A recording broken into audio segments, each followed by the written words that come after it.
everyone who knows his name knows the story of Scott Rudin. Scott Rudin, who's produced nearly 80 Broadway shows. One of entertainment's most powerful figures, Scott Rudin, the EGOT mega producer. Scott Rudin is the famous Oscar-winning producer behind No Country for Old Men, Broadway hits like The Book of Mormon and To Kill a Mockingbird. The Hollywood Reporter published this expose of Rudin after former assistants came forward calling him an absolute monster. The producer smashed a computer monitor on an assistant's hand and threw objects at workers like a stapler and potato. This was more than an intense workplace. David Graham Casso's twin brother Kevin worked as Rudin's assistant. He was also thrown out of a moving car. Yeah, physically threw him out of the car. The young man reportedly had to be rushed to the emergency room. This has been happening for decades. Rudin's been treating people like this for years and years, so him reporting that wouldn't do anything. Kevin took his own life last year. This man does sound like a monster. The silence about Scott Rudin?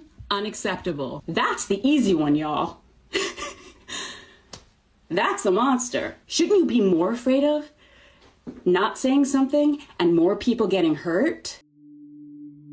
Hi guys, welcome to my YouTube channel. Today I want to talk about Scott Rudin. He is known for being one of the worst bosses in Hollywood. Scott's bad behavior has been an open secret in Hollywood for decades. Some people say that, you know what, this is just kind of the way things are.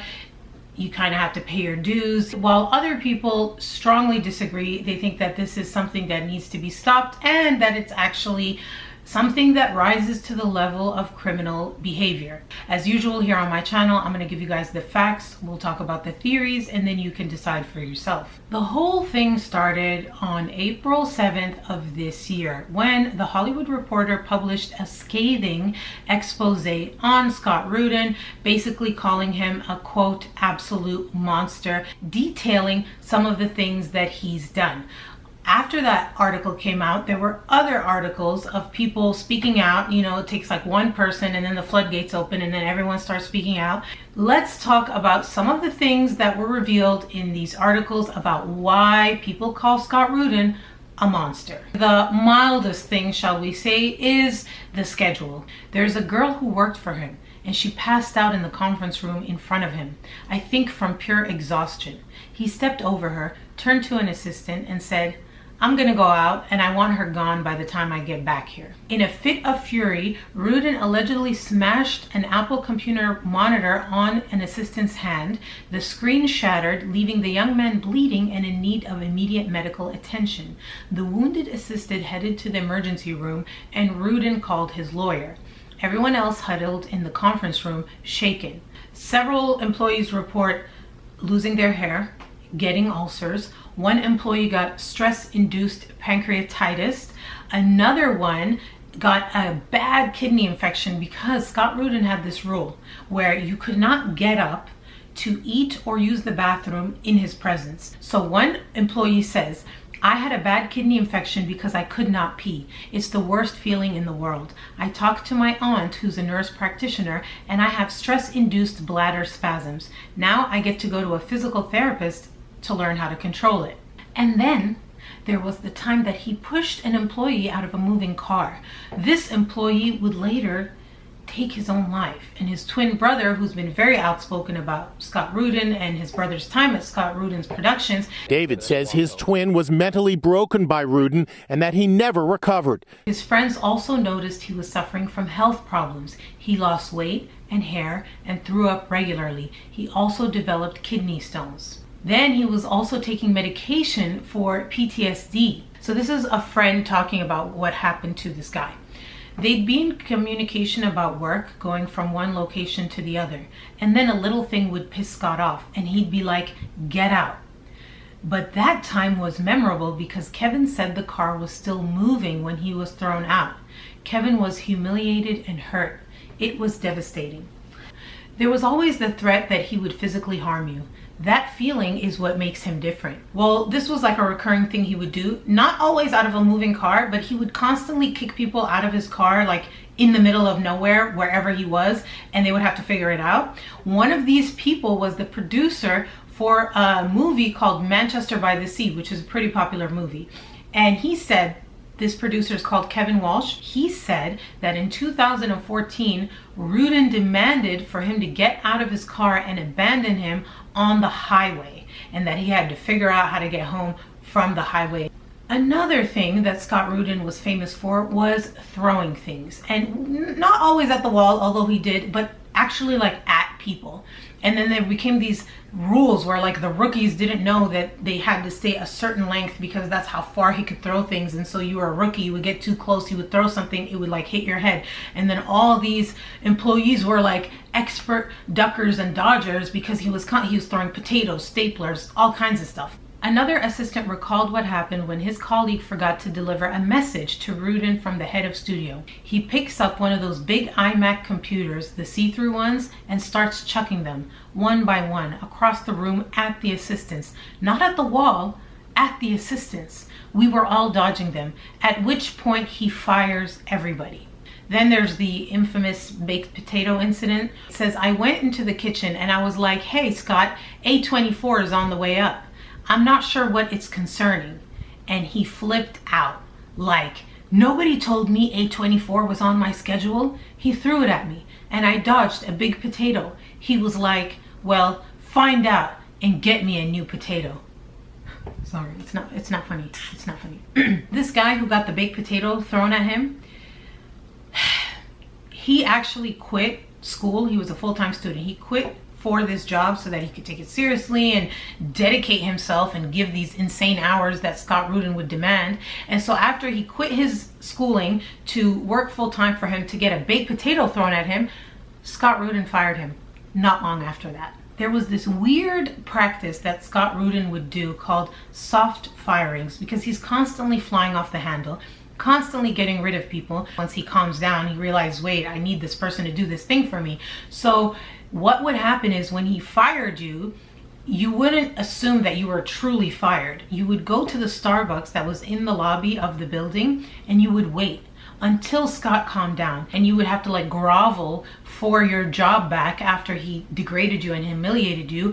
And if you were lucky enough, he would let you back in and you would go in just for the whole thing to start over again. There was one employee who says that the thing that he fired her for, she could have actually sued him for, but that she did not sue him because she was afraid of being blacklisted in the community. Her name is Caroline Rugo. Caroline had type 1 diabetes, and due to that health condition, she had to have her lunch at a certain time, and she had to have 30 minutes a day to exercise so that, you know, she could regulate her blood sugar and all that. And it was so important that she had a doctor's note, and Scott Rudin himself signed off on it, agreeing to give her this time for her medical condition. So the day came where it was time for her to go do her exercise for her blood sugar, and Scott Rudin didn't want her to do it. He told her either work faster so that you can get this task done before you have to work out, or skip it altogether.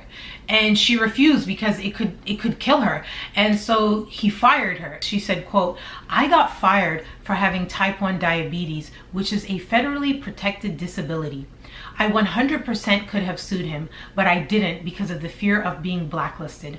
But I've worked at Netflix for a year and a half now, and it was such a shock to the system because it's one of the most respectful and progressive places in terms of employee relations. The other thing that caused people to really be afraid of Scott Rudin was his size. Quote, in addition to being a bully, Scott Rudin is a large man in all senses of the word. He's a very intimidating presence. When he would be angry at somebody, it was like a bull in a china shop. You're trying to look at the desk and you're basically cowering in fear. They claim that the work environment was cult-like. The people who would succeed and rise up in the ranks were people who emulated Scott's behavior. So if you were, you know, one of his underlings that was still over other employees, you would do the same thing. They say that, you know, those employees would yell for no reason, throw things off their desks at people for no reason, basically try to be Scott Rudin Jr. By all accounts, most of this was targeted towards the lower level employees. They refer to it as punching down, and they say that he would put on a nicer face for the talent, like the actors. However, even with those people, he sometimes could not contain himself. Rita Wilson, she's Tom Hanks' wife, by the way, not that, you know, she has other claims to fame. She was in a production of Larry David's play called Fish in the Dark. And it was during this time that she told Scott Rudin that she was diagnosed with breast cancer.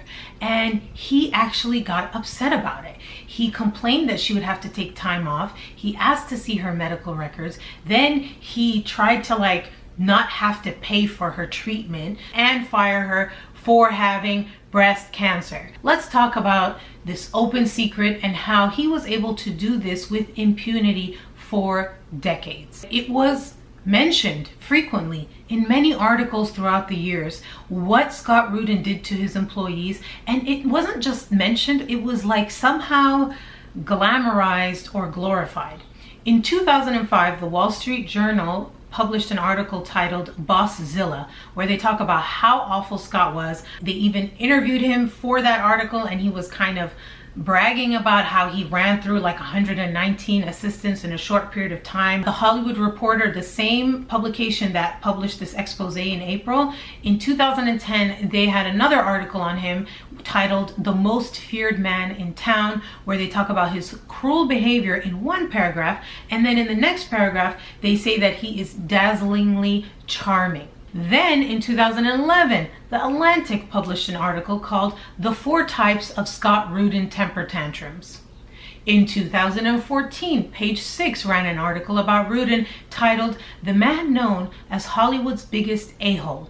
Not only was this behavior accepted, but it was almost encouraged, like, as I said, like a boot camp, a rite of passage, like paying your dues. You got to do it. It reminds me very much of when I worked for a chef that literally threw a frying pan at me, got mad at me because I didn't want to put my hand in a burning oven to reach chicken that was all the way in the corner that he didn't want to get with tongs, and then beep, went in there and put his whole hand in the back of this thin griddle like broiler thing, burnt his hand for a quail that was already burnt to a crisp, just to prove that he was willing to do that, and it got him nowhere. There is that sort of culture in these tough industries where you really do feel like if you can't handle this type of treatment, you're the issue, not the person doing this to you. That's how I felt.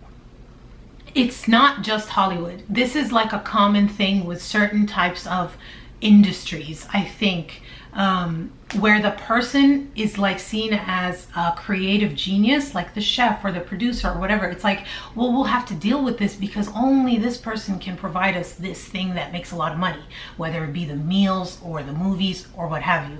Again, this is just my opinion. Moving on. Scott Rudin's behavior was such an open secret that he was actually referenced or parodied in movies. It's thought that he inspired the mean boss in the 1994 movie Swimming with the Sharks, where like the assistants get their revenge. And then also there's a character in the movie Tropic Thunder played by Tom Cruise. Tom Cruise's portrayal of an over-the-top Hollywood producer in the movie Tropic Thunder was said to be based on Rudin. And you're asking if I'm serious? Despite all of this, actors and directors were clamoring to work with Scott Rudin. Remember, he's an EGOT, he's powerful, his movies are very successful, and his employees who got the worst of his behavior grew to resent these actors because they say that when those actors would come into the office, they would see what was going on and how he was talking to them and treating them, and they would turn a blind eye for their own benefit because of clout, right?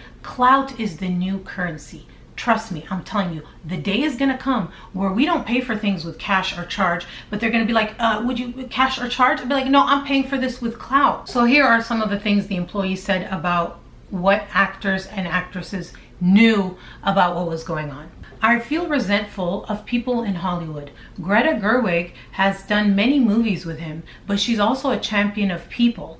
Beanie Feldstein, how progressive are you? I was excited about being a part of the industry and seeing how bad behavior is okay because it fulfills another person's motivations and desires was disillusioning. It's the culture of complacency, that it's okay. As long as the movie gets made, or as long as we win the award, or the recognition comes in, it doesn't matter how we got there. Then they talk about Chris Rock and how Chris Rock knew what was going on. It says here, he walked past the front bullpen of the office and joked to all the assistants and the interns, "It's okay, you can relax. I know he beats the shit out of you all day." He was the only celebrity to acknowledge the thing that everyone knew, which is obviously that Scott Rudin is crazy. Another person.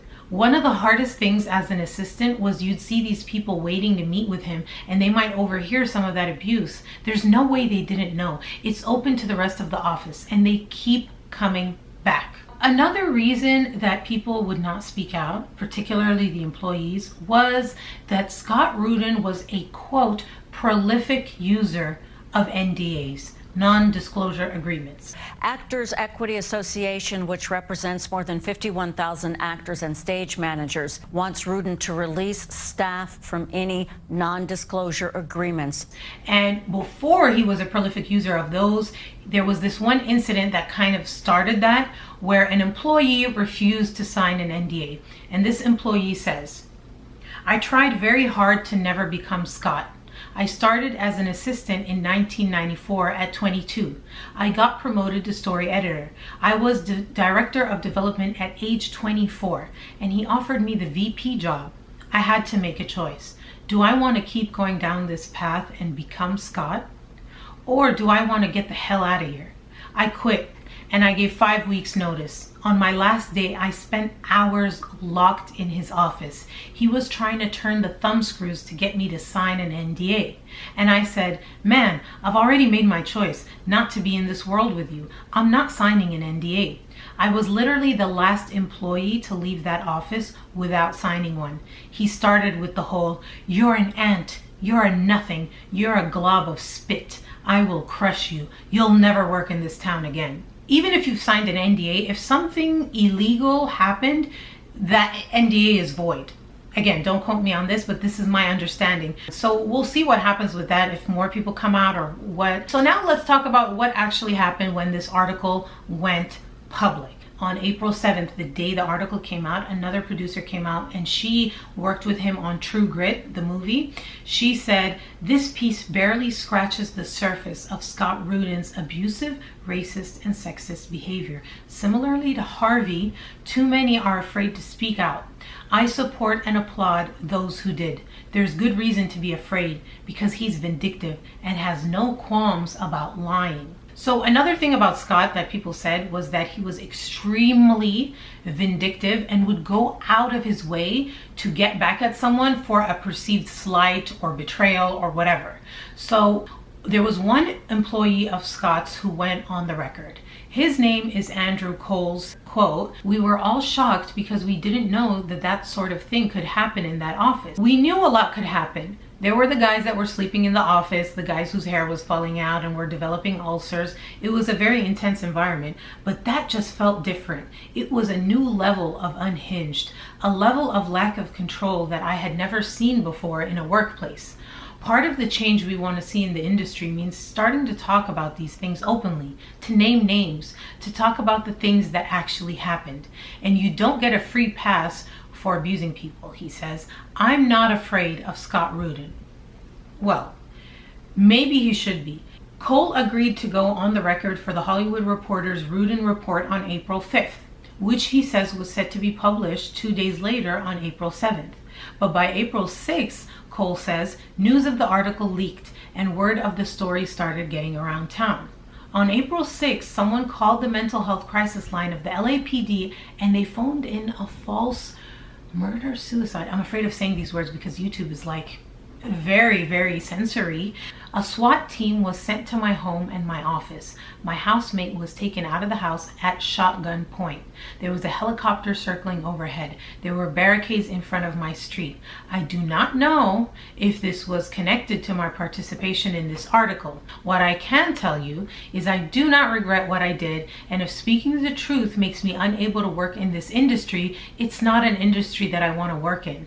As all this was happening, the article, people speaking out, blah, blah, blah, it was like piling up, piling up. A rally today targeting a rich and powerful man. Finally, Scott Rudin came out and made an announcement. Rudin releasing a statement saying in part, quote, "After a period of reflection, I've made the decision to step back from active participation on our Broadway productions effective immediately." Much has been written about my history of troubling interactions with colleagues, and I am profoundly sorry for the pain my behavior caused. Rudin is stepping back from Broadway, but there's no word on whether he'll step back from film production. That said, the stories you have cited specifically herein are in most cases extreme exaggerations, frequently anonymous, second and third hand examples of urban legend. A lot of people did not like this statement because they felt like he was not admitting to everything, pushing back, kind of like saying, I'm stepping back because of what's going on, but a lot of this is urban legend, and they didn't really like that. But more than that, it seems like, according to the industry insiders who are writing articles and speaking to people off the record, Hollywood wants him back. Why?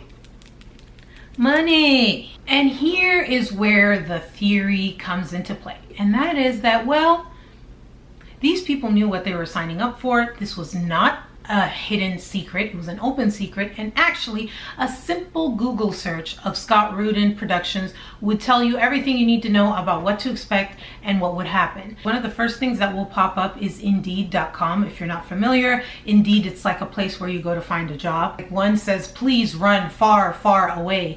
And they talk about seeing a producer pulling the chair out from an assistant's seat in order to fire him. They talk about all the stuff that he does. Some of these former assistants actually defended him. These are by and large assistants who were not fired, did not quit. These people feel like it was worth it. They knew what they were getting into, that everybody in fact knows what they're getting into, and that Scott is in a sense irreplaceable. They say that he is a perfectionist and he has a quote golden gut. He just knows what projects are good. These former employees also say that having Scott Rudin Productions on their resume actually helped them in their career, because people would see that and be like, whoa. It was kind of like a badge of honor, and they would talk about their war stories about, oh, when he did this and when he threw that and when he punched this, you know, that whole thing. Another thing that people who defend Scott Rudin like to say is that this isn't just a Scott Rudin issue. This is a Hollywood issue.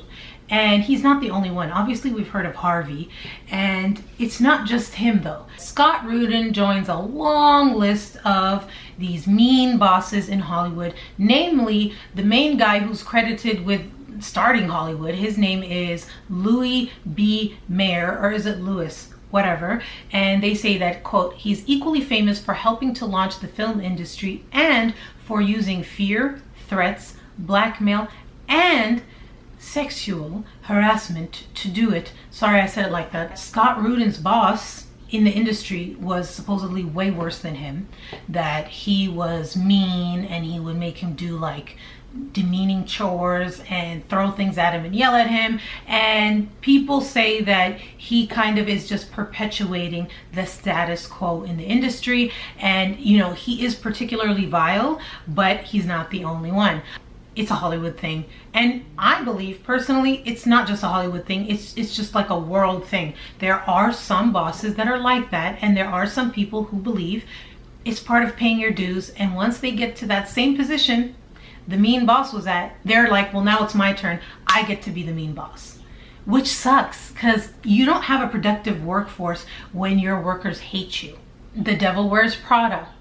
Remember that movie, Miranda Priestley, how mean she was and how people accepted it? And then Entourage, that show, I remember the Ari guy, he was super mean. And a lot of people say that this is sort of normalized, glamorized, it's just the way things are. You know, one guy says that, you know, the high pay compared to other assistants qualifies as sort of like a hazard pay, that you know what you're getting into and you're getting paid for it. And Scott Rudin also would give them gifts, like if he really beat you down one day and he could tell that you were on the edge and you were about to quit, he would be like really nice in buying you a gift and kind of manipulate you like that. Again, sorry to make this about me, but my chef would do the same thing. And I remember that very well. Like one time he just chewed me out one day, and I was just like, I just shut down and just was doing the work and just completely, and you know, I'm the type, I like to be loud and laugh and talk, and I shut down, and I guess he could tell. And then for the first time and the only time that day, after everything was done and we were closing up, he came up to me and was like, great job. I just want to great, you banged it out, you killed, you know. And it was pathetic how happy I was. I was like, Chef said that I did great today. Like, yeah, he did almost spit on me, but he said I did a good job, so this is worth it. I'll be back tomorrow. And it really is like that until you start to realize, like, what is the end goal here? And can I get to my end goal another way? And that is the question that I have for you guys, right? What do you think? Do you think that Scott Rudin's behavior is criminal, or is it just sometimes you have a mean boss? Do you think that he should have a redemption arc? Do you think he can change? Do you think people like this are just, this is how they are? Or maybe they can learn and change? Is he a monster? Let me know what you guys think. Thank you so much for watching. Please subscribe if you haven't already, and I will see you guys in the next one. Bye.